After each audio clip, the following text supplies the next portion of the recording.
صباح الخير جميعا، كل عام وانتم بخير. ان شاء الله العيد الجاي بتكونوا باحسن حال. ان شاء الله العيد الجاي بيكون كل مين مفارق احبابه وبيرجع بيلتم معهم بصحة وخير وعافية. هذا الفيديو لقناتي اللي صار لي اكثر من شهر ونص ما نزلت عليها.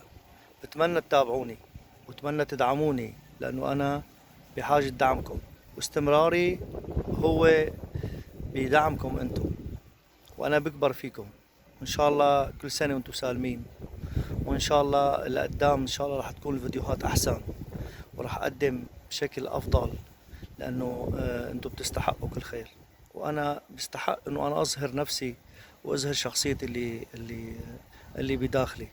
لكل انسان عنده موهبة ممكن او فرصة ممكن يستفيد منها يوما ما، وانا بعتبر هذه هي الفرصة ولازم انا استفيد منها. فلا تنسونا بالدعم، لا تنسونا باللايك، لا تنسونا بالاشتراك. الاشتراك ما صعب نهائيا، ما صعب ولا بيكلف شي. بتضغط لايك وكلمة اشتراك بتضغط عليها وانتهيت، وصرت مشترك وصرت صديق عندي وصرت بتشرفني، وصرت انا بقدر استمر بشكل افضل وبشكل احسن.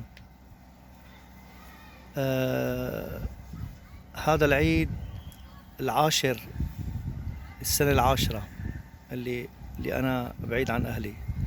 من هون بحب أقول لهم كل عام وأنتم بخير، إن شاء الله أنتم بألف خير. كل عام وأنتم بخير يا أمي، كل عام وأنتم بخير يا أبوي. إن شاء الله العيد الجاي بنكون جنبكم وبحضنكم، والله يوفقكم ويديم عليكم الصحة والقوة، والله يديم الصحة والعافية على كل الأبهات اللي سمعانين هالفيديو وعم يشوفوه. وإن شاء الله بتجتمعوا مع أحبائكم قريبا، وكل مين صار له زمان ما شاف ابنه أو أخوه يرجع يلتقي فيه بمحبة ود وخير وسلامة. تحياتي للجميع، ننتظر منكم المبادرة بالدعم. أنا بعرف كتير في ناس عم تشاهد بس ما عم تشترك. أرجو منكم الاشتراك. الاشتراك هو نجاحي. لما بوصل للألف أنا بدأت أعتبر قناة على اليوتيوب.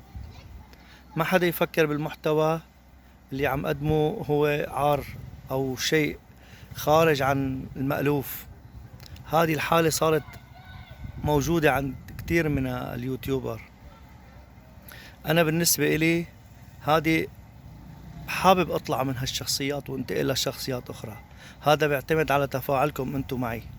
إذا أنتم تفاعلتوا معي بشكل حلو بشكل جيد، وقدرتوا من خلال تعليقاتكم وإعجابكم على الشيء اللي بقدمه اقدر انتقل من هالشخصية لشخصية أخرى.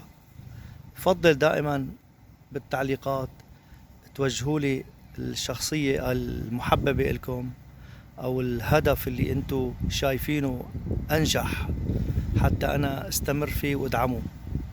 تمنياتي لكم بالصحة والعافية، وإن شاء الله عيدكم مبارك، والله يتقبل منكم، والله يحفظ بلاد المسلمين جميعا، وكل عام وأنتم بألف خير.